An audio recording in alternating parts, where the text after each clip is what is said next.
Halo Trade Planner, sorry teman-teman, malam ini Trade Planner akan melakukan IG Live eh, bersama tamu spesial kita malam ini untuk temanya yaitu strategi investasi untuk pasangan yang baru mau menikah bersama Melvin Mumpuni CFP seperti itu. Beliau financial planner dan founder finansialku.com. Eh, Mungkin malam ini saya akan invite beliau dulu untuk membahas tema tersebut ya, seperti itu teman-teman.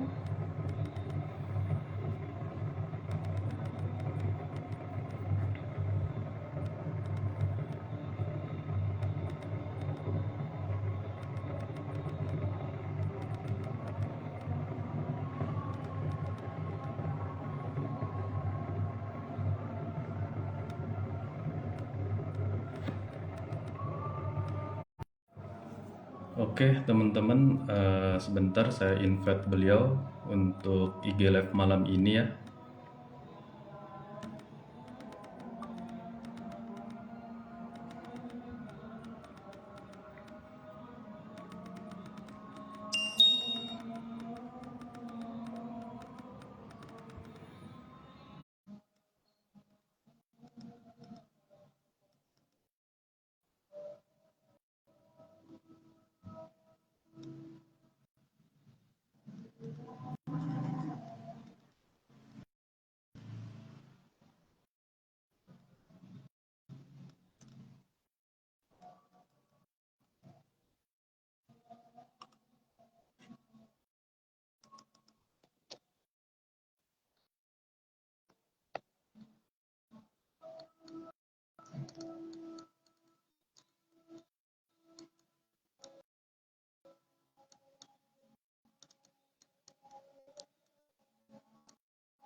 Halo, selamat malam. Selamat malam, ya, selamat malam Mas Kamal. Ya, kita mulai aja ya Mas. Mungkin audionya dan suaranya udah jelas Mas ya? Ya, udah. Oke, di sini juga udah jelas sih Mas. Gimana tuh Mas? Oke, oke, siap, siap. Kita mulai aja mungkin. Terima kasih atas untuk IG Live malam ini dengan tema strategi investasi untuk pasangan yang baru mau menikah. Seperti itu bersama Mas Melvin Mumpuni, itu beliau seorang financial planner dan founder finansialku.com seperti itu. Mungkin pertama-tama tak kenal maka tak sayang ya seperti itu. Jadi kita kenalan dulu ya Mas. Sebelumnya terima kasih banyak atas waktu yang diberikan Mas Melvin sehingga mampu berada di live IG Live Trade Planner pada malam hari ini. Seperti itu. Jadi boleh diceritakan nggak untuk keseharian dan profil Mas Melvin saat ini apa aja sih seperti itu Mas? Kalau sekarang saya sibuknya eh, di tempatnya financial planning dan ya, investasi sih. Kebanyakan hariannya ya ngurusin tim sama ngurusin kalau misalnya ada training atau mungkin ada konsultasi dan lain sebagainya gitu. Ya, Oke, saya selalu fokus tahun depan nikah dengan aset di stok pekaran. oke, siap. Ya. Baik, terima kasih. Jangan lupa teman-teman follow Trade Fast Planner dan Melvin underscore Mumpuni seperti itu dan @finansialku.com seperti itu. Sebelum memulai, gimana sih? Ini kan terkait untuk strategi investasi untuk pasangan yang baru mau menikah. Nah, itu Hmm. apa saja sih strategi investasi untuk pasangan muda yang baru mau menikah itu gimana Mas? Bisa dijelaskan nggak agar teman-teman yang mau udah ngeplan nih buat mau menikah tahun ini atau misalkan tahun depan gitu, itu apa sih strateginya apa saja? Bisa dijelaskan nggak Mas? Ya, itu kalau apa namanya pendekatannya Mas Fatur tuh. Kalau misal strateginya jangkanya pendek, misal katakanlah tahun ini atau tahun tahun depan sudah mau menikah, ya jangan all in di saham. Itu memang bahaya ya. Kalau lagi turun kayak gini kan bahaya banget itu portonya. Eh, tapi kalau misal strateginya jangka pendek itu mau menikah, kayak misal saya tahun ini ada rencana menikah gitu, ya berarti harus siapinnya apa? Kebanyakan kalau nggak di cash, di liquid. Saham ada, tapi tidak untuk kebutuhan kebutuhan pernikahan, tapi untuk kebutuhan atau tujuan keuangan yang lain, gitu Mas. Jadi kalau jangkanya pendek, katakanlah dalam waktu setahun ini, ya mendingan di produk-produk yang sifatnya lebih liquid dan lebih aman aja. Ya antara di deposito, tabungan deposito, atau di reksadana pasar uang, itu masih oke. Gitu. Nah, tapi beda cerita nanti kalau yang sudah menikah, habis menikah tujuannya lebih jangkanya panjang, itu beda lagi. Itu bisa masuk ke saham. Gitu. Oke. Hmm. Oh, jadi ada perbedaan ya antara yang udah menikah atau baru yang mau menikah seperti itu. Jadi yang baru mau menikah itu masuk investasinya jangan yang high risk dulu ya Mas seperti itu. Jadi teman-teman Hmm. psikologinya masih bisa terjaga gitu, nggak langsung apa ya, nggak langsung panik gitu untuk uang ngeplan buat di tahun depan misalkan. Nah itu mungkin eh, bagaimana sih tips and trick cara untuk berinvestasi untuk pasang muda yang baru menikah, Mas, seperti itu? Anyways, kalau Mas Kamal sudah pernah, udah berkeluarga kah kalau boleh tahu? Iya, betul. Sudah Baru, berkeluarga? baru, baru 2022 berarti setahun lebih Tahun ya, ini berarti hampir 2 tahun 2 tahun. ya, hampir Ya, tahun 2 tahun ya. Nah, jadi ternyata Mas, teman-teman saya ceritain ya, ternyata berdasarkan ini, aku lihat dari klien-klien, terus kalau udah dengerin klien-klien ngobrol dan lain sebagainya, ternyata itu banyak pasangan muda itu tuh belum memikirkan atau belum berani ngobrolin keuangan pada saat pacaran. Nggak tahu, kalau ya. Mas Kamal juga gitu nggak Mas? Waktu pacaran berani ngomong keuangan nggak Mas? Kalau dulu mungkin saya memikirkan ke sana sih Mas. Jadi Nah, awalnya wah kita planning nih di tahun berapa kita harus kekumpul uang buat menikah. Karena kan biaya menikah itu nggak mahal. Apalagi saya tuh murah. benar-benar pakai uang sendiri gitu hasil tabungan Hmm. seperti itu. Ya, dan teman-teman kalau misal tahun ini menikah gitu ya, menikah normal itu tuh bisa kalau pesta nikah normal itu bisa sampai 100-200 juta tuh ada loh. Itu bukan yang pesta mewah banget gitu, enggak, Ya, apalagi kalau di kota-kota besar kayak Jakarta, Bandung gitu, 100-200 juta itu bisa jadi kayak untuk gedung sama makanan aja bisa habis gitu. Belum di luar dekor dan lain sebagainya. Nah, tapi Mas Kamal ternyata banyak banyak banyak pasangan-pasangan itu tidak berani ngobrolin tentang keuangan karena satu pada dasarnya kebanyakan cowok tuh nggak suka ngomongin keuangan, males. Nah, sedangkan perempuan itu tuh ada kebutuhan Mas, kebutuhan untuk ngobrol tentang keuangan. ya, Kenapa? Karena perempuan itu pengen salah satu feel-nya perempuan itu adalah keamanan. Jadi basic needs-nya perempuan itu adalah keamanan. Nah, kalau basic needs-nya cowok, salah satunya adalah seks. Makanya kalau cowok lihat cewek asal cantik, atau mungkin sudah nikah pun lihat cewek cantik, itu bisa melengos matanya. Karena ya, fisik, cowok itu fisik, secara brain, secara otak. Tapi kalau cewek, itu ternyata secara otak, itu tuh butuhnya itu adalah tentang rasa aman. Nah, rasa aman itu tuh bisa didefinisikan dengan banyak hal. Salah satunya rasa aman itu adalah rasa aman secara finansial. Nah, makanya itu kalau misal kita nggak pernah ngomongin keuangan sama pasangan, itu bahayanya di situ. Nah, kedua Mas, tahu nggak Mas, kalau dari ngobrol sebelum masukin produk investasi, permasalahan yang ya, kedua adalah gini, cowok sama cewek itu tuh bisa jadi cara melihat keuangannya, cara mengatur keuangannya, itu tuh berbeda Mas. Contoh ya, misal nih, si suaminya itu atau calon suaminya itu di, di, di, dididik sama keluarga yang royal, berani keluar ya, uang, bisa bisa berani untuk naik motor, touring, belanja, apapun itu berani spending. Tapi yang perempuannya itu dididik dari keluarga yang biasa-biasa aja, nggak pelit, nggak royal, normal aja gitu. Nah, kalau ya, udah nggak berani spending, biasa aja spendingnya itu normal. Nah, nanti once berkeluarga, itu ketika lihat suaminya terlalu royal atau mainannya terlalu banyak, beli beli aksesoris motor lah, perbaikin ini lagi lah, perbaikin itu lagi lah, itu si cewek bisa ngomel. Mas Kamal juga ngadepin gitu juga nggak Mas? Waktu setelah menikah ada nggak perbedaan? Oh ternyata ternyata pasangan gue gini gitu, atau pasangan ngeluh, oh ternyata suami gue begini gitu ngatur keuangannya gitu. Ada nggak ada nggak obrolan seperti itu gitu? Iya, pasti sih kalau udah sebelum berkeluarga dan sesudah berkeluarga itu pasti obrolannya ada yang berbeda sih, apalagi terkait finansial gitu. Itu benar-benar kalau udah berkeluarga itu udah pasti gitu. Ke depan tuh kita harus ngapain? Kita punya dana darurat atau enggak? Dana pendidikan, terus apalagi itu Hmm. banyak yang bisa diobrolin gitu. Tapi pernah nggak Mas berselisih paham sama pasangan, cekcok gara-gara masalah keuangan gitu? Kalau keuangan mungkin nggak sering, cuman ada beberapa waktu gitu. Kalau misalkan ngebahas itu pasti ada sih. Cuman kita bisa Hmm. diselesaikan dengan hari itu juga. Oh, Nah kita bisa solusinya apa nih? tuh. Jadi kita Hmm. harus punya solusinya gitu. Oh, ternyata jangka pendeknya kita gimana, jangka menengah gimana, jangka panjangnya seperti apa gitu. Itu Nah, sih. itu bagus tuh, karena udah ngerti kayak gitu. Nah, kadang-kadang Mas, ternyata kalau buat orang yang nggak ngerti cara ngobrol kayak Mas, ternyata ngobrolin keuangan tuh bisa bikin ribut, bisa Ya, bikin ribut.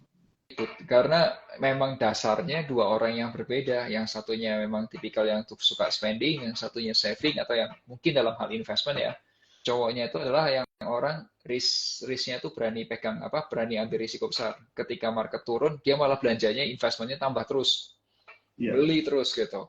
Tapi yang perempuannya lihat IHSG turun, merah gitu, portonya aman barang, kata Mas Fatur kayak menyala portoku, kayak udahlah cepet-cepet lah di cut loss aja lah, keluar lah gitu. Atau yang satunya risk taker yang berani ambil risk, yang satunya risk averse yang menghindari risiko. Udah jadinya beribut juga gara-gara investasi, iya kan? Nah, sebenarnya itu ada tuh Mas cara-cara untuk ngobrol jalan ketemu tengah gitu. Gimana caranya tetap ngobrolin keuangan walaupun dua orang yang berbeda, caranya berbeda, terus kemudian juga ini diskusinya gimana. Nah, itu sebelum ngobrolin investment karena basicnya teman-teman kalau misal dasar-dasar itu nggak diberesin, nggak diobrolin dulu, mau ngomongin keuangan kayak, mau ngomongin investment kayak, mau ngomongin hidup setelah merit, mau seks kayak, mau anything itu bisa semrawut. Jadi basic-basicnya harus diberesin dulu kalau menurut aku ya, gitu sih mas. Nah, baru deh ngobrolin tentang yang oke, ke depannya natanya satu-satu gitu. Gitu. Oke. Menarik banget sih Mas. Saya setuju banget gitu. Eh, apa yang harus kita bicarakan dengan pasangan itu sebelum dan sesudahnya kita harus ngapain gitu. Itu Hmm. harus kita plan secara jangka pendek, panjang, dan menengahnya seperti mau ngapain gitu ke Hmm. depannya. Nah itu menarik sih. Jadi eh, masuk ke investasi gitu Mas. Itu gimana sih? Karena kan kita di awal udah bahas apa ya pembicaraan seperti itu. Nah itu masuk ke investasi itu gimana sih cara trik dan tipsnya untuk cara berinvestasi yang betul gitu dengan pasangan? Sebenarnya gini Mas, ini menarik. Eh, Keuangan sama keluarga itu tuh satu topik atau satu hal yang biasanya itu akan nyambung gitu. Ya, Nah, kalau misal investasi, tapi tujuannya nggak jelas, nggak tahu tujuannya mau apa, biasanya orang akan demotivasi atau nggak fokus. Ya, oke. Nah, orang nggak akan fokus gitu. Kalau misal nggak ada tujuan. Nah, oleh sebab itu, bikin dulu tujuan bersamanya apa. Kalau sebelum merit, orang mau invest, itu gampang banget tujuannya apa? Merit, nikah, nyiapin uang nikah, jelas, visinya sama. Tapi setelah merit mau ngapain? Mau punya tujuan apa? Mau punya misi apa nih? Nah, kalau misinya itu nggak dibuat dari awal, nggak ditentukan dari awal, ya nyusun strategi investasinya berbeda. Orang itu pengennya invest, tapi kalau tanya, investnya buat apa? Mau tambah kaya, mau tambah kaya seberapa kaya. Nah, mau apa kalau sudah punya uang itu mau buat apa? Simpelnya gini, oke, mau buat nyekolahin anak sampai lulus kuliah S1 atau S2. Mau misalnya muslim, mau melakukan perjalanan ibadah haji. Anyways, buat teman-teman yang muslim, selamat Hari Raya Idul Adha ya kemarin. ya, Nah, terus kemudian, atau juga mau pensiun gitu. Nah, itu kan butuh uang. Nah, itu disiapin bareng-bareng. Ya kerja, ya direncanain keuangan, ya investasi, pilihan produknya disesuaikan sama, oke, kalau yang tujuan jangka pendeknya yang kurang dari setahun, misal buat masuknya ke produk apa, yang jangkanya menengah 2 sampai 5 tahun dipakainya produk apa, dan yang jangkanya lebih panjang seperti apa. Dan Mas Kamal, aku tuh ada satu hal yang kurang setuju dengan statement investasi kayak gini. Investasi itu Hmm. beli, kalau sudah uangnya tinggal bekerja, kitanya tidur gitu. Itu Ya. buat aku sangat-sangat tidak setuju. Itu saya meyakini segala sesuatu yang mau berhasil itu harus di-manage. Nah, Ya. proses manajemen itu tuh membutuhkan ya ada namanya proses direncanain, ya dieksekusi, ya di-review. Kalau misal hasilnya nggak sesuai ya perlu direvisi dan seterusnya. Nggak ada tuh yang namanya investasi itu tinggal tidur. Setahu saya, kalau teman-teman lihat di buku-buku yang luar negeri pun juga bilangnya apa? Investment management. Nggak ada investment tinggal tidur gitu. Nah, makanya itu perlu di-review setiap bulannya. Itulah fungsinya investasi gitu. Ya, betul, setuju banget. Jadi investasi itu harus punya investasi manajemennya. Itu juga kita harus kalau misalkan masuk investasi ke apa ya ke saham gitu, itu kita harus lihat per kuartalnya juga kan untuk eh, growth-nya itu bagus atau enggak seperti itu. Itu untuk investasi seperti itu. Nah, untuk Mas Melvin sendiri itu kalau misalkan buat investasi itu masuk ke produknya apa? Apakah masuk ke investasi saham, reksadana atau obligasi atau apapun lah gitu, seperti itu. Hampir semua produk keuangan ya, hampir semua produk keuangan, terutama di produk pasar modal, saya invest di situ. Tapi saya Hmm. nggak pegang posisi terlalu banyak kayak di kripto gitu, saya nggak. Ya, betul. Jadi diversifikasi untuk asetnya ya. Jadi nggak satu instrumen aja gitu ya. Hmm, hmm. Oke. Berarti eh, cara Jitu untuk kelola portofolio untuk pasangan muda yang baru mau menikah itu gimana sih Mas? Kalau Apakah baru mau harus diverifikasi juga atau gimana? Kalau baru mau menikah, mau nikahnya tahun ini atau tahun depan ya pasti mainnya tadi yang saya bilang. Kalau kamu masukin investasi di saham, sahamnya merah kayak gini sekarang ya nggak jadi nikah lah, habis uangnya. Ya, Betul betul. ya nggak bisa gitu, itu realistis aja. Ya, Realistis aja kalau tujuan jangkamu pendek nggak mungkin masuk saham. Mau masuk saham BCA, mau masuk saham BRI minus. Jadi nggak bisa. Tapi kalau tujuannya jangkanya menengah atau panjang, masuk saham itu paling nggak masih oke. Kalau aku strategiku value investing, jadi butuh hmm, waktu paling nggak 2 sampai 5 tahun untuk bisa panen dan lumayan hasilnya bagus. Nah, tapi kalau untuk trading, kalau teman-teman ada yang hidupnya dari trading saham, kalau saat ini lagi IHSG-nya lagi downtrend, majority saham downtrend, itu ya, sangat sulit untuk dapat uang di saat sekarang. Kecuali betul. nanti ketika Bursa Efek Indonesia sudah mengeluarkan yang namanya short selling. Nah, ketika Ya, short selling, teman-teman ketika downtrend, it's time untuk apa? Nge-short everything. Nah, you can get easy money lah kalau misal sudah melakukan short selling gitu. Ya, gitu sih. betul betul. Jadi saat ini mungkin IHSG masih tahap downtrend ya. Kemarin tuh penutupan 234 gitu. Cuman ada juga beberapa support di sebelumnya itu di 6.500 bisa dilihat sih. Mungkin teman-teman bisa apa ya, bisa wait and see dulu saat ini. Kalau misalkan kalau mau menikah itu better jangan masuk ke saham dulu seperti itu. Yang produk-produk yang bisa masuk yang lebih nggak high risk lah seperti itu. Nah, uh, di sini kan mau menikah belum punya rumah itu harus tinggal di mana, Mas? Itu apa sih bisa dijelaskan nggak, Mas? Itu menarik sih untuk konten yang Mas Melvin bikin seperti itu. Ya, kalau misal belum punya rumah, ya pilihannya ya ada banyak ya. Satu, beli rumah kalau punya uangnya, DP dulu. Kalau nggak punya rumah, pilihannya ya bisa tinggal di rumah orang tua atau mertua, ngekos, ngontrak, itu pilihannya sih. Ya, Hmm. Jadi teman-teman itu memang kalau sebenarnya kalau kita sudah mau merit dan lain sebagainya itu sejauh sebelum merit itu baiknya diobrolin dulu. Jadi jangan asal cepat-cepat kemudian kalau udah semuanya nggak ada plan berantakan gitu. Jangan seperti itu gitu. Hmm. Ya, menarik Gitu. banget. Jadi di awal kita harus tahu mau kemana gitu ya punya rumahnya. Hmm. Apakah kita harus sewa rumah dulu atau misalkan bisa di rumah mertua dulu atau gimana ya seperti itu. Sambil kita bisa punya tabungan untuk beli rumah gitu seperti itu. Ya, Nah, tapi untuk satu hal Mas yang perlu digarisbawahin juga Mas. eh Kalau mau tinggal di rumah orang tua atau mau apa, itu juga perlu ngobrol sama pasangan sih. hmm, Pasangannya mau betul. nggak? Pasangannya mau nggak? Kadang-kadang nggak mau loh pasangan kita tuh belum tentu mau kalau tinggal satu rumah sama orang tua atau sama mertua dan lain sebagainya itu belum tentu mau. Jadi dalam hal ini kalau misal menurutku sih harusnya tetap ngobrol ya. Jadi jangan Ya, ambil keputusan sendiri tapi harus libatkan pasangan gitu.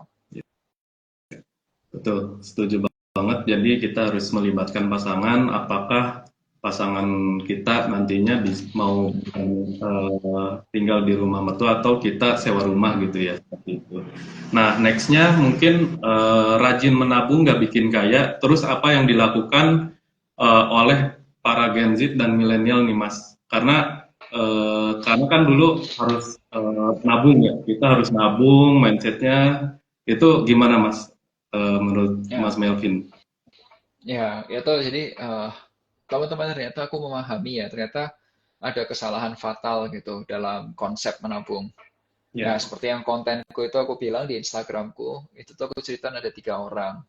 Ada satu Hmm. orang pemilik bisnis ayam geprek yang ayam geprek namanya si Andre, ada satu si misal Billy. Si Billy ini tipikal yang punya uang spending, beli mobil, nyicil, beli smartphone, nyicil, beli rumah, nyicil. Dan yang ketiga Charlie. Charlie itu atau itu tuh sukanya itu nabung, nabung, nabung gitu. Bisa sama penghasilannya itu bisa 50% itu ditabung. Kalau Ya. sama-sama punya cowok single penghasilan 20 juta per bulan. Kalau yang tukang yang bisnisnya itu di tempatnya ayam geprek, ya ketika dia punya uang ya dia akan belanja bikin ayam gepreknya, bikin cabang, perbesar cabang, terus cabangnya dibuka terus gitu. Itu kalau yang ayam geprek. Nah, kalau yang punya uang tapi nyicil ya gatel kan, beli smartphone nyicil, beli mobil nyicil, beli apartemen nyicil. Nah, yang nabung ya udah hajar aja tabungan. Tapi dalam waktu 5 tahun ke depan, yang punya ayam geprek bisnisnya udah di mana-mana. Jadi di bisnisnya itu menghasilkan uang buat dia. Yang punya apartemen nyicil, mobil nyicil, setidaknya 5 tahun uangnya jadi mobil, uangnya jadi apartemen. Nah yang nabung uangnya segitu-segitu doang di tabungan, nggak ngapa-ngapa, nggak punya aset, uangnya cuma segitu-segitu doang, nggak kemana-mana. Jadi the big loser ya dia gitu. Nah makanya itu aku bilang kalau misal konsepnya masih rajin menabung bakal kaya, nggak akan bisa kaya, nggak akan pernah bisa kaya. Nah, tapi kalau kayak gitu nggak fair dong, Vin. Berarti yang paling kaya adalah orang yang punya ayam geprek. Jadi kalau mendingan kita punya bisnis aja semua. Nggak gitu.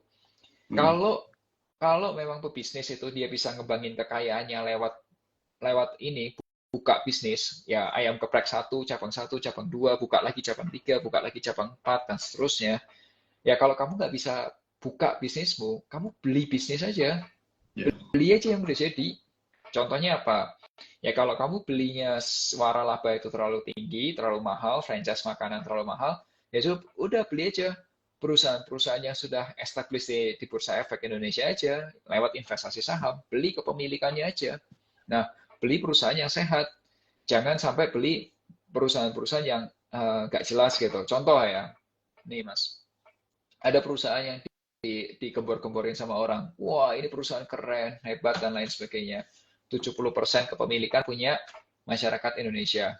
Tidak pernah positif. Labanya selalu minus. Udah dibilang digadang-gadang ini perusahaan akan hebat dan lain sebagainya. Udah co-foundernya pendiri-pendiri utamanya sudah nggak ada di perusahaan. Nah, Ya. coba perusahaan-perusahaan yang kayak gitu kalau kamu beli, kamu lihat aja 5 tahun ke depan gimana coba kalau kamu misal 70% kepemilikan punya orang luar gitu segitu banyak gitu, nggak ada yang mengendalikan di dalam gitu. ya itu terlalu berisiko lah gitu. Ya. Nah, makanya ketika kamu beli perusahaan yang memang benar-benar kamu yakin, oh ini perusahaan ini bagus, perusahaan ini bertumbuh, setidaknya perusahaan ini bisa kasih bagi keuntungan lah setiap tahunnya dalam bentuk dividen dan lain sebagainya, gitu Mas. Ya, betul, menarik banget. Setuju banget, Mas. Jadi kita harus apa ya? Kalau di investasi saham mungkin kita harus lihat laporan keuangannya dulu. Jangan sampai saham-saham IPO yang kemarin kan itu benar-benar listing terus banyak juga yang ke harga gocap gitu. Nggak apa secara laporan keuangan tuh belum belum gitu. Terus juga Hmm. teman-teman kalau misalkan mau berinvestasi ke depan itu harus benar-benar lihat secara laporan keuangannya seperti itu. Apakah eh, perusahaan tersebut membagikan dividen tiap tahun atau enggak seperti itu. Nah, untuk selanjutnya mungkin banyak kan milenial yang pengen kaya instan gitu. Nah, apa strategi untuk punya 100 juta pertama nih? Versi Mas Melvin seperti itu. 100 juta pertama itu biasanya Mas ya, kalau dari yang aku lakukan itu pada saat itu tidak hanya melalui investasi, investasi itu masih kecil, tapi porsi gedenya adalah di kerja. Jadi teman-teman Hmm. ya, misalnya ya, 100 juta pertama itu kalau kamu hitung nih, kamu bisa dapetin penghasilan 10 juta per bulan, ya berarti 1 tahun itu dapat 100 juta. Nah, kalau kamu misal nggak bisa 10 juta, tapi bisa 5 juta, berarti kamu butuh berapa? 20 bulan. Nah, kalau 4 juta, berarti kamu butuh berapa? 25 bulan. Nah, sekarang Hmm. gini, kalau penghasilan kamu nggak sebesar itu, kamu cari cara, gimana caranya bisa meningkatkan penghasilan. Sekarang itu zamannya berbeda nih dengan zaman sebelumnya. Nah, yang menjadi masalah, Mas Kamal dan teman-teman semua, ada satu mindset yang harus dibersihin dulu. Ini masalah otak. Jadi otak itu selalu ngomong gini, cari uang itu sulit. Nah, selama kamu pegang mindset cari uang itu sulit, selama hidupmu, nyari uang akan sulit. Ya, Tapi kalau kamu berpikir dengan cara yang berbeda, cari uang itu sulit kalau belum tahu caranya. Tapi kalau sudah tahu ya, caranya, bisa menjalankan, jadi cari uang itu menyenangkan. Nah, ketika kamu sudah ganti cari uang itu menyenangkan, biasanya kamu akan banyak opportunity yang lucu-lucu, yang seru, dan eh, enak untuk diajak udah jalanin gitu. Jadi kamu nggak akan stuck dalam satu hal. Aku tahu ini kalimat ini tuh kayaknya sulit ya untuk mengerti, tapi pelan-pelan, teman-teman, pelan-pelan aja. Karena saya untuk memahami ini pun butuh waktu bertahun-tahun sampai sadar dan akhirnya berada di posisi yang kayak, oh ternyata game-nya itu kayak gini ya, cara mainnya ya, oh kayak gini gitu. ya. Betul, setuju banget. Mindset kita harus dirubah gitu, Mas. Karena kalau mindset kita cari duit itu susah, itu beneran susah gitu. Kita nggak tahu caranya. Buat cari uang tuh ke 100 juta pertama tuh, apalagi generasi-generasi yang sekarang milenial atau Gen Z gitu. Pengen kayak instan, gimana caranya tuh? Karena kan influencer sekarang udah di mana-mana nih, di Instagram, di YouTube, itu apa posting untuk portofolionya 1000%, 100%, 1M pertama. Jadi mereka tuh compare gitu. Lah kok saya sendiri itu susah gitu buat ke 100 juta. Sedangkan mereka yang influencer itu 1M pertama tuh sebulan, setahun tuh udah gampang gitu. Nah itu banyak keresahan sih Mas antara apa para generasi yang sekarang gitu takutnya mereka nggak bisa mengontrol untuk mindset atau psikologinya terganggu gitu untuk mendapatkan yang mereka mau gitu. Nah itu bagus sih Mas. Psikolog, Ya untuk psiko- mindset pertama itu harus dirubah dulu ya seperti itu ya. ya kalau psikologinya terganggu itu permasalahannya di dirinya sendiri. Kenapa ya? Karena kamu bandingin sama orang lain aja. Ya Ya, kenapa kamu harus bandingin sama orang lain? Kenapa nggak kamu fokus aja sama goalnya, kamu set the goals, kalau udah kamu go through aja goalsmu itu gitu. Ya misal nih Mas ya, kayak aku misal menikah tahun ini, itu di usia yang udah 30, udah 35 gitu. Kalau dibandingin sama orang lain, usia aku lebih telat. Ya, tapi ngapain aku harus bandingin? Ya, kalau ya, aku lebih bahagia dengan cara seperti ini, ya kenapa kenapa aku harus bandingin sama orang lain? Nah, kalau ada orang lain yang lebih bahagia di usia muda, ya nggak ada masalah juga, silahkan aja. Ya itu jangan dibanding-bandingin. Nanti kalau dibanding-bandingin, kamu malah nggak bahagia, malah repot. Setuju banget. Jadi kita harus lebih wise untuk menggunakan sosial media gitu. Jangan sampai kita terkena nih mentalnya. Jadi compare gitu. Itu gak bakalan kita stuck gitu. Mau Betul, mau mau bikin apapun itu jadi sulit gitu kan.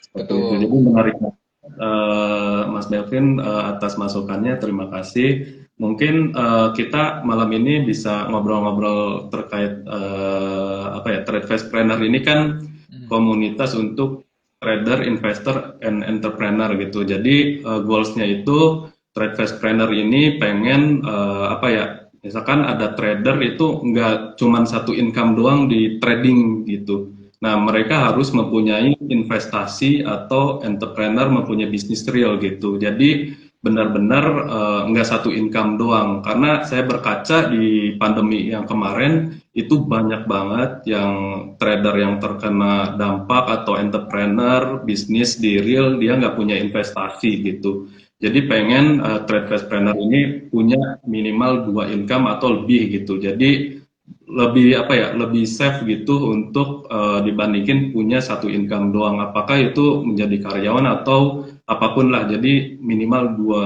skill itu jadi lebih apa ya, lebih prepare lah buat apa ya, buat kedepannya bisa lebih siap gitu. Nah, terkait hmm. untuk entrepreneur sendiri, itu Mas Melville kan punya apa ya, bisnis di finansialku.com. Nah, itu awal mulanya gimana sih Mas? Bisa diceritain nggak?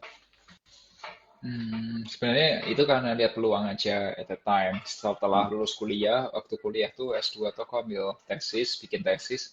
Itu aku lihat peluang kalau di Indonesia itu kelas menengah akan meningkat. Nah, kemudian aku lihat kalau kelas menengah meningkat itu biasanya apa ada real problem yang ada di masyarakat. Nah, pada saat itu dari hasil researchku, itu melihat kelas menengah yang meningkat itu biasanya masalah keuangan akan meningkat. Nah, at that time aku cari cara, gimana sih caranya bisa jadi bagian solusi dari situ. Karena aku yakin kalau misal kita jadi satu bagian solusi gitu, biasanya kita bisa dapat, kita bisa make money on that gitu. Iya. Nah, makanya itu kepikiran, oh pakai strategi perencanaan keuangan, terus kemudian mengembangkan solusi-solusi digital, dan sampai sekarang ini gitu, Mas. Iya, menarik banget. Jadi bisa mempunyai bisnis gitu ya. Nah, Hmm. untuk dalam proses menuju entrepreneur tersebut, pernah nggak sih Mas Melvin mengalami kegagalan dalam membangun sebuah bisnis gitu? Oh banyak ya Mas, ya? Banyak. Pebisnis kalau nggak gagal bohong lah menurutku, karena Hmm. eh dynamic sekali ya, pasti akan ada masalah ya. Bahkan ada orang yang bicara kayak, ya setiap bisnis pasti ada tabur kotornya lah gitu. Ya, Nah, pasti ada kegagalan yang didam ke situ gitu. Banyak project yang motivasinya banyak nggak berhasil dan lain sebagainya gitu. Ya, tapi fokusnya gini ya Mas ya.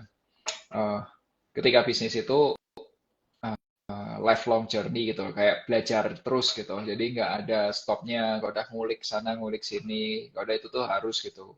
Tapi satu hal yang aku tadi penasaran itu di tempat komunitas Mas, kenapa dibilang harus jadi entrepreneur Mas?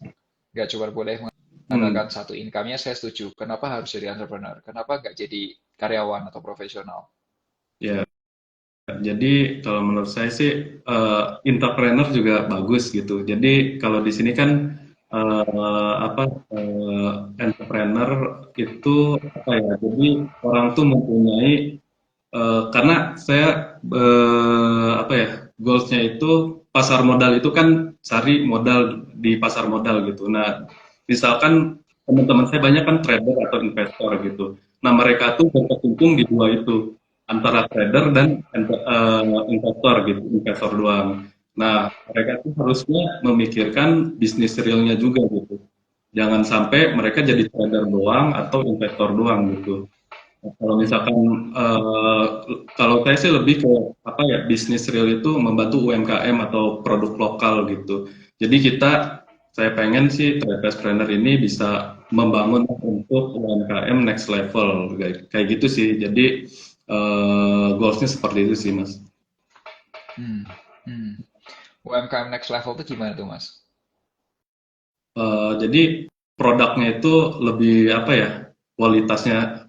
bagus gitu, bersaingnya kompetitif lah dengan produk-produk luar gitu. Dan sekarang kan lebih banyak produk-produk luar yang di sini kita bisa lihat lah di pasar gitu, di dimanapun di market itu mendominasi gitu. Nah itu kita pengen sih produk lokal sih yang benar-benar kita pengen tingkatin sih seperti itu. Oh, nah kalau Trade Fast Planner itu kegiatannya apakah kegiatannya itu lebih banyak ke bantu UMKM-nya atau ke tradernya atau ke investornya atau gimana sih Mas?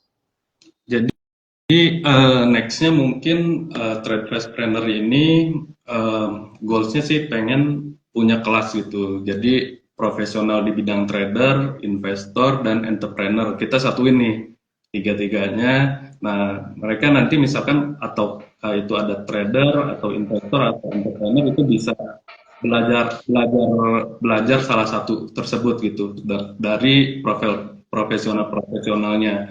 Jadi benar-benar mindsetnya terbuka. Oh ternyata entrepreneur tuh nggak cuman bisnis doang gitu. Mereka bisa investasi atau trading kalau udah benar-benar jam terbangnya udah jago banget gitu. Nah itu kan harus diedukasi ya. Saya pernah nawarin gitu produk untuk investasi ke entrepreneur gitu. Nah mereka tuh belum terbuka gitu. Nah ini investasi mendingan saya bisnis real gitu, only gitu. Jadi saya punya keresahan, wah ini apa ya? Saya pengen sih lebih safe gitu, karena kan di pandemi sebelumnya itu banyak bisnis-bisnis atau UMKM lah yang terdampak gitu. Jadi harus lebih pengen lebih diedukasi lagi sih untuk investasi seperti itu. Hmm, oke, oke, menarik Mas, keren. Ya betul. Jadi mungkin kita bisa kolaborasi Mas untuk ngadain kelas Siap. kelas plan gitu. Jadi saya punya profesional trader, investor, dan entrepreneur gitu. Jadi benar-benar pengen mengedukasi sih sebenarnya. Nah, selanjutnya menurut Mas Melvin, seorang trader atau investor bisa nggak sih menjadi entrepreneur atau sebaliknya entrepreneur bisa nggak sih jadi trader atau investor kalau menurut Mas Melvin gitu? Kalau entrepreneur jadi trader susah ya Mas ya. Kalau saya, buat saya pribadi. Kenapa? Kalau trader di jam kerja, trader di Indonesia, di Bursa Efek Indonesia itu dilakukan di jam kerja. Nah, entrepreneurs itu kalau beneran serius di bisnisnya, dia jam kerja itu sibuk. Nggak mungkin bisa mantengin layar, apalagi kalau lagi pasang posisi, kalau mainnya pendek gitu ya, swing gitu, pendek, sulit gitu. Jadi kalau buat Betul. aku, trader sama entrepreneurs itu hmm, sama-sama jam-jamnya itu sama. Nah, tapi kalau sama investor, agak beda. Kalau investor itu ya, kita nggak buru-buru masuk itu nggak lihat jangkanya pendek gitu. Saya lihat pun juga dalam waktu jangkanya itu tahunan. Nah, jadi saya lihatnya tuh ketika laporan keuangan itu turun, kemudian saya lihat laporan keuangan itu terbit, kalau lihat nih, oh ada perubahan apa di portofolio yang aku pegang, terus sambil lihat-lihat ada nggak perusahaan-perusahaan yang punya story yang menarik, apa growth story yang menarik, kalau udah harganya juga lagi terdiskon dan lain sebagainya, baru dilihat di situ. Ya kalau itu kalau pandangan saya Mas ya, yang saya jalanin sih agak sulit ya kalau aku nge-trading di bursa efek. Tapi kalau nge-tradingnya itu bukan di bursa efek, contohnya di gold gitu, di emas gitu. Ya, itu bisa dilakukan kan hampir 24 jam. Nah, itu tuh bisa Ya, dilakukan di luar jam kerja gitu. Itu lebih enak itu sebenarnya. ya betul. Kalau misalkan investor itu bisa nggak sih jadi entrepreneur, Mas? Kenapa? Kalau misalkan investor, misalkan dia cuma investasi doang gitu, nah si orang tersebut pengen nih punya bisnis real, itu menurut Mas Melvin bisa nggak sih, memungkinkan nggak? Bisa aja, nggak ada masalah. Nggak ada masalah. Hmm. Kalau misal, karena gini ya teman-teman ya, eh, jadi jadi kalau dalam dalam investasi saham itu kan memang ada permainan kan capital gain atau dividen, ya Ya, kan? Dapatnya dari kenaikan harga atau dapat dari dividen gitu. Nah, kalau kita pengen memperbesar capital, memperbesar modal, itu kalau kita cuma dari capital gain, itu butuh waktu agak lama untuk jadi investasi kita tumbuh bisa 50, 100% dan selainnya tuh itu tuh harus ada momen masuknya, terus kalau butuh waktu agak banyak gitu. Tapi kalau bisnis, setidaknya dia itu bisa menghasilkan cash flow bulanan gitu. Nah, kalau cash flow bulanannya belum kuat, kuatin dulu cash flow bulanan. Nah, Hmm. sambil cari cara memperbesar modal. Ya. Sebenarnya ini agak teknis ya, agak sulit ya, tapi pelan-pelan aja. Tapi intinya gini, teman-teman kalau sudah punya bulanan yang sudah stabil, kalau ada Hmm. perbesar modalnya untuk apa? Untuk digedein lagi, dilipat gandain modalnya. Nah, ketika modalnya lebih gede, permainannya kan bisa macam-macam lagi. Gitu. Betul, setuju banget. Jadi teman-teman bisa dilihat dari apa ya modalnya seperti itu. Nah, untuk selanjutnya mungkin eh, pernah nggak kapan titik terendah untuk seorang Mas Melvin? Pernah nggak sih di titik terendah gitu di pasar modal atau di keseharian gitu, apapun lah. Ya ada aja Mas, pasti ada ya, nggak mungkin nggak ya. Kayak gitu pasti ada di titik terendahnya itu ada. Tapi bukan di titik terendahnya itu apalagi entrepreneur ya, pasti akan ada. Tapi masalahnya itu ada gini, atau tantangannya itu gini, gimana caranya kamu bisa cepat switch atau balik. Nah, pada waktu itu setelah COVID ya sebenarnya, masalahnya itu setelah COVID lah, market itu agak berubah dan sebenarnya kurang kurang kuat untuk kurang menyadari itu. Jadi secara bisnis, secara live itu tuh banyak masalah. Tapi caranya bangkitnya ya menurutku adalah satu, eh, kitanya sendiri kayak ya kayak gini teman-teman ya kayak misal gelas gelas gelas yang isinya air air udah penuh gitu. Kalau kamu misal mau ngosongin lagi ya harus di refresh ulang. Nah, refreshnya gimana? Satu ya dari dari segi kesehatan badan dulu aja gitu. Badan kamu harus bikin fresh dulu. Karena kalau badanmu nggak fresh, kamu nggak bisa mikir, nggak bisa macam-macam. Ya, mau nggak mau kamu dari badanmu yang paling gampang. Nah, ciri orang badan yang stres itu, orang stres itu apa? Biasanya kedutan. Dah Hmm. simpel. Biasanya makin gendut, karena mukanya itu lebih banyak jerawat dan lain sebagainya gitu. Jadi nggak Hmm. seger gitu. Itu ciri khasnya. Nah, itu dibenerin dulu. Nah, yang kedua, lakukan juga sambil perbaikan spiritual. Nah, paling gampang adalah ibadah puasa. Itu paling gampang. Nah, yang ketiga, baru tuh sambil baca-baca buku, upgrade lagi ilmunya, cari wawasan lagi. Nah, pada nanti ketemu nih, oh ternyata permasalahan gua tuh di sini. Masalah ini tuh bisa diselesaikan dengan cara ini. Nah, sambil dibukain pintu-pintu lagi yang lain-lainnya dibuka lagi. Nah, itu akan naiknya lebih cepat gitu. Setuju banget. Jadi eh, kita harus sehat dulu ya untuk badannya biar kita bisa berpikir apa ya jernih gitu. Apa yang harus kita lakukan ke depan seperti itu. Terus kita juga harus lebih banyak ibadah sih untuk apa ya ketenangan hati lah. Kita benar-benar pengambilan keputusan itu harus benar-benar jernih. Nah, terus teman-teman bisa baca-baca buku juga seperti itu untuk menambah pengetahuan seperti itu. Nah, ini ada yang nanya di kolom komentar untuk Hmm. Sabila Ulfah, Kak, untuk investasi jangka panjang di LM, apa perlu lihat dulu harga LM naik turun, baru memutuskan untuk beli atau tidak perlu, yang penting rutin. Mohon pencerahannya. Hmm. Biasanya teman-teman kalau LM, orang-orang yang investasi di logam mulia itu tuh sebenarnya eh, gini ya, investasi itu harus ada strategi. Sekarang aku tanya deh, eh, makanya kalau misal beli LM, beli logam mulia gitu ya, strateginya tuh jualnya nanti pas kapan? Pas lagi butuh atau pas lagi untung? Nah, kalau misal pas lagi untung ya, kalau misal mbaknya jual pas lagi untung harganya tinggi gitu, ya berarti beli pas lagi harganya rendah-rendah aja beli. Tapi kalau jualnya pas lagi butuh, itu sebenarnya bukan investasi. Investasi itu biasanya dijual pada saat kita untung, bukan pada saat kita butuh gitu. Nah, itu kalau misalnya pada saat kita butuh, ya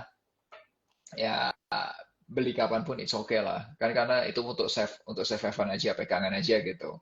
Nah, kalau perlu lihat harga atau enggak, kalau aku pribadi sarankan klien-klien ya harusnya lihat harga. Jadi nggak asal beli beli beli beli gitu. Kalau memang lagi downtrend, lagi harganya lagi jelek bawah banget gitu, apa emasnya lagi turun banget harganya, ya it's time to collect gitu. Ya, Ya, konsepnya sih sederhana segitu aja sih gitu. Betul. Jadi kita harus mempunyai trading plan sendiri ya. Kapan kita mau beli dan kapan kita mau jual. Seperti itu. Jadi kita tentukan juga batas stop loss-nya mau di mana. Gitu. Jadi teman-teman psikologi untuk itunya lebih terjaga sih seperti itu. Nah, ini udah mau 1 jam juga, Mas Melvin. Mungkin di sini ada kuis ya seperti itu dari Trade Fast Trainer. Kuisnya itu ada 2 pilihan, misalkan mobil atau motor. Mas Melvin bisa pilih salah satu seperti itu ya. Oke. Oke. Yang pertama itu dijawab secara cepat ya Mas. Hmm, Yang pertama itu investor atau entrepreneur. entrepreneur. Entrepreneur. Technical analyst atau fundamental. Fundamental. Entrepreneur atau influencer. Entrepreneurs. Nabung saham atau nabung emas. Saham.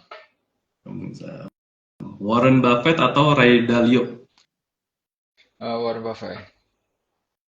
Elon Musk atau Mark Zuckerberg. Mark Zuckerberg. Obligasi atau reksadana. Obligasi. RDPU atau RDPT. RTPU. Cut loss atau hold. Tergantung. Tergantung posisi ya. Apa yang dibeli. Ya, betul-betul setuju. Produk lokal atau produk internasional. Lokal. KPR rumah atau sewa rumah. KPR rumah. Kita masuk ke saham BBCA atau BBRI. BBRI. BMRI atau BBNI. BBNI. Astra Internasional atau United Tractor. United Tractor lah. Medco atau Elnusa. Wah, dua-duanya bagus tuh. Elsa boleh deh. ICBP atau Unilever. ICPP. ITMG atau PTBA. ITMG. Telkom atau ISAT. Indosat. Telkom. Terakhir Bitcoin atau Gold. Gold. Oke. Menarik banget Uh, Mas. Jadi uh, mungkin dari Partner tweetnya udah cukup sih. Yang terakhir mungkin apa yang mau dikatakan Mas Melvin untuk 5 tahun yang akan datang kalau misalkan video ini masih ada sampai 5 tahun ke depan gitu Mas. hmm, agak sulit ya. Tapi aku pengen sih kalau misal 5 tahun ke depan tuh eh yang aku bangun. Berarti kalau 5 tahun ke depan tuh di usiaku 40 ya. Ya, Di usia 40 tuh aku pengennya kayak aku sudah ada di stage yang 2-3 level di atasku sekarang sih. Nah, aku udah pengen seperti itu. Terus kalau sudah dari segi bisnis, sistem sudah mulai terbentuk. Kalau ada dari segi untuk pelayanan ke customer kami untuk yang konsultasi atau untuk yang program pendampingan investasi itu sudah terlayani jauh-jauh lebih bagus dengan teknologi yang sedang kami kembangkan saat ini di internal. Jadi kami itu sekarang lagi kembangin teknologi kami di internal, Mas, untuk bantu pantau portofolio gitu sama wealth-nya. Nah, tapi kalau boleh Mas, teman-teman semua, dalam jangka pendek ini kami di Finansialku itu lagi ada program itu ya, untuk acara untuk ini Mas, untuk financial planning before marriage. ya. Jadi ini tuh tadinya berasal dari terinspirasi dari program persiapan marriage yang aku ikutin sama pasanganku. Nah, di saat Ya. itu tuh aku baru tahu, oh ternyata banyak hal ya yang harus diobrolin sebelum menikah gitu, sebelum mengatakan nikah gitu. Apalagi mungkin buat Mas Kamal dan teman-teman ya, just apa namanya, ini aja, just fun fact aja gitu ya. Kalau di Katolik, pernikahan Katolik itu tuh ada 2 persyaratan yang sangat berat, Mas, untuk pernikahan. Hmm. Satu, pernikahan Katolik itu monogami. Artinya tidak boleh punya lebih dari satu pasangan. Kedua, ini yang berat, segala sesuatu yang sudah dipersatukan oleh Allah tidak boleh diceraikan oleh manusia. Jadi Hmm. sudah cuma satu, nggak boleh diceraiin, Ya. nggak boleh ada kata talak. Jadi kalau kami orang Nasrani Katolik khususnya, ketika kita mau menikah, before I say I do, itu harus mikir 1000 kali. Karena dua syarat ini tidak mudah. Tidak boleh poligami, tidak boleh poliandri, harus monogami sampai tua, nggak boleh nyerain. Boleh nikah lagi kalau cerainya karena cerai meninggal. Jadi kalau sudah satu pasangan meninggal, baru boleh menikah lagi. Nah, oleh sebab itu, banyak hal yang harus kita siapkan sebelumnya. Ya, kita kenal gua, kenal pribadi, kau udah kenal pasanganku, kau udah ngomongin keuangan kita, karena itu sumber masalah paling besar. Ngomongin seks, ngomongin anything, we have to talk. Karena itu. Nah, pada saat itu aku terinspirasi. Oh, ternyata banyak banget angkanya, datanya, statistiknya, kalau teman-teman lihat, lebih dari 40% pernikahan di Indonesia itu selesai perceraian gara-gara apa? Masalah ekonomi. Yeah. Apalagi angka itu meningkat lebih drastis ketika apa? Terjadi judi online. Yeah. In my mind, kalau kamu sudah ngobrol sama pasangan kamu dan tahu pasangan kamu itu judi online, lebih baik say no. Nggak usah married. Yeah. Gitu. Tenang aja, daripada kamu married sama orang yang suka judi, dan itu nggak akan selesai masalahmu. Nah, makanya itu di finansialku kemarin aku bilang, ya udah kita bikin aja before financial planning before married, itu cerita tentang satu, kamu kenal nggak dirimu tuh tipikal spender, kamu tipikal orang money personality-mu tuh kayak apa, pasanganmu tuh kayak apa, kamu kenal itu nggak? Kedua, kemudian kamu bisa nggak ngobrol sama pasangan kamu tentang uang tanpa harus membuat dirinya pasanganmu tuh insecure, atau juga membuat dirinya pasanganmu tuh jadi terintimidasi dengan obrolan-obrolan itu gitu. Nah, kemudian kalau sudah itu setupnya udah benar, baru ngomongin tentang keuangan. Nanti setelah merit kita gimana ya? Gimana kita mau menatanya? Mau punya anak berapa? Mau anak 1, mau anak 2, itu pasti konsekuensinya berbeda. Terus kalau udah pernikahannya mau pisah harta atau harta bersama, konsekuensinya berbeda. Terus nanti kalau udah setelah kita nikah gitu ya, nanti kalau ada keputusan-keputusan sulit yang kita harus ambil gimana? Terus kemudian kalau misal ada tujuan-tujuan mimpi yang besar, nyiapin anak sekolah sampai kuliah, kemudian nanti misal kalau muslim ada perjalanan ibadah haji, atau mungkin juga ada pensiun, itu strateginya gimana? Supaya apa? Coba bayangin ya teman-teman ya, kalau teman-teman mulai sesuatu, anggap aja pernikahan itu kan start dari nol. Kayak Pertamina, start dari nol. Kamu memulai dari nolnya itu dalam kondisi seperti apa? Dipersiapkan atau enggak? Nah, kalau kamu persiapkan, dan katakanlah sekarang sudah 25 tahun dari yang sekarang, kamu lihat lagi ketika kamu 25 tahun dari sekarang, kalau kamu lagi ngerayain pernikahan silver, kamu lihat, oh ternyata 25 tahun pernikahan kita, ternyata anak sudah bisa, uang untuk sekolah anak bisa udah tersiapkan ya, anak sudah bisa kuliah gitu di S1. Terus kemudian perjalanan ibadah haji sudah bisa mulai daftar, sudah bentar lagi berangkat. Kemudian atau juga uang pensiun sudah disiapkan dengan punya rumah kos-kosan atau punya rumah kontrakan 1-2 rumah gitu. Nah, itu yang kamu bisa rayakan, kamu bisa celebrate. Jangan sampai 25 tahun pernikahan itu ini nggak ada, itu nggak ada, yang ada utang, yang ada berantakan, masalahnya masih itu lagi gitu. Ya, jadi teman-teman kalau misal teman-teman ada yang berencana menikah dalam tahun ini atau tahun depan, join aja ke acaranya Financial Planning Before Marriage, kasih tahu teman-temannya juga, cek aja di Instagramku atau cek Instagramnya Finansialku ada penjelasannya. Itu tanggal 27 Juni. 27 Juni. Nah, itu teman-teman coba aja ikut, karena saya yakin itu akan bagus, dan buat teman-teman kalau misal sudah ikut, ternyata ngerasa kayak, ini cetek gitu, nggak ada fungsinya, nggak ada gunanya. Uang kamu aku balikin. Nggak ada masalah, uang kamu aku balikin 100%, jadi nggak ada masalah, jaminan itu, guaranteed. Jadi teman-teman tenang aja, coba ikutin, jalanin, aku yakin itu akan sangat-sangat berguna buat kalian dan pasangan. Jadi itu yang aku undang satu pasangan, Mas. Jadi calon suami sama calon istri, karena dua-duanya supaya ngobrol, ngerjain sesuatu, dan tahu gitu, apa yang mau dilakukan ke depannya. Gitu, Mas. Menarik banget Mas, jadi benar-benar kalau di sini kan angka perceraian di Indonesia tuh masalah ekonomi gitu, itu benar-benar belum ada yang mengedukasi di situ gitu, itu menarik banget sih. Jadi teman-teman bisa join untuk acara tersebut di tanggal 27, mungkin teman-teman bisa join nih untuk yang planning tahun depan atau tahun ini, itu banyak banget sih pelajarannya pasti. kita harus ngapain, terus kita juga dibimbing lah dari Mas Melvin seperti itu. Hmm. Mungkin ini yang terakhir ada yang nanya satu lagi Mas. Hmm. Malam Komelvin untuk finansialku termasuk jenis startup yang biasanya rugi di awal. Untuk finansialku butuh berapa tahun untuk mencapai BEP? Dari Jason Ah, Wang 16. agak lama sih Mas. Strateginya kita banyak melakukan kesalahan sih di depan. Jadi teman-teman ketika kamu mulai startup, mulai bikin bisnis apapun ya, eh, market validation itu penting. Nah itu, market validation penting. Kita belajar dengan cara yang sama, salah gitu. Even itu teman-teman ya, senior-seniorku yang namanya jauh lebih keren, yang sudah ada di Bursa Efek Indonesia pun juga masih minus. Hmm. Karena apa? Untungnya kita sudah going to, oke, ini caranya untuk ini gini-gini, itu perbaikinya itu gimana, itu sudah benar gitu, sudah jalan gitu. Jadi kita udah mulai membentuk petanya udah benar.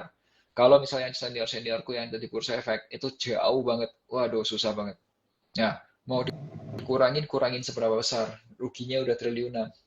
Ya. Kalau ruginya masih ratusan juta, miliaran itu masih bisa dibenerin. Banyak entrepreneur yang masih bisa, banyak pengusaha-pengusaha yang masih bisa membalikan kalau minusnya itu masih ratusan juta, miliaran itu masih bisa balik gitu. Ya, Ya. walaupun kayak aku, walaupun entrepreneur muda, balikinnya pun juga in the hard way ya, susah gitu. Tapi bisa. Nah, kalau yang triliunan itu susah banget gitu. Nah, Hmm. makanya butuh waktu lama jawabannya lebih dari 5 tahun untuk bisa itu. Nah, tapi satu hal pelajaran yang penting, lebih penting adalah market validation itu penting. Jadi ketika kamu bikin usaha, bikin bisnis, kamu harus tahu market siapa sih yang beli, kenapa mereka beli sama kamu.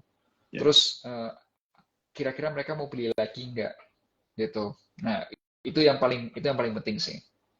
Oke, jadi menarik banget. Jadi market validation itu sangat penting sekali. Jadi untuk Jason Wang mungkin dari Trade Planner ini ada giveaway buku dari Merdeka Finansial dengan investasi Mantap nih. saham gitu dari Bernardus Wijaya. Ini udah ditandatangan juga dari beliau Wih, Bernardus keren Wijaya. banget. Ini nanti saya mungkin DM untuk Jensen Wang 16 nanti kirim alamatnya biar nanti saya kirim ya seperti itu. Mungkin yang terakhir ini udah 1 jam juga Mas Melvin. Untuk closing statementnya apa sih yang harus Mas Melvin untuk share untuk ke teman-teman generasi milenial atau generasi Z nih yang sekarang kayak gimana? Ya, teman-teman, sekarang itu kan sudah banyak pilihan untuk invest ya. Jadi jangan jangan lagi berpikir menabung pangkal kaya deh. Spend your money, tapi spendnya yang benar, spendnya yang wise. Kalau kamu nggak bisa bikin bisnis, ya udah kamu beli aja bisnis yang sudah jalan. Beli aja saham-saham perusahaan yang ada di Bursa Efek Indonesia. Banyak kok perusahaan-perusahaan bagus gitu. Jadi nggak usah khawatir lah gitu. Kalau misal belum ngerti, boleh aja follow Instagramnya di Tradefastpreneur ya, atau di tempatnya aku Melvin Mumpuni, atau juga di Finansialku, juga boleh tonton di YouTube channel Finansialku. Kita sering banget ngobrolin tentang keuangan dan investasi di YouTube channel, juga di Instagram kita gitu. Oke. Terima kasih banyak Mas Kelvin.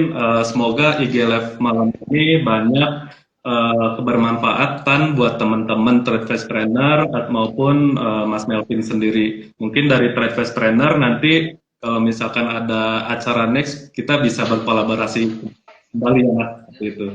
Oke, Oke, terima kasih banyak Mas untuk acara malam ini. Selamat malam Mas. Terima selamat kasih. malam. Yo, makasih. Bye-bye. Ya.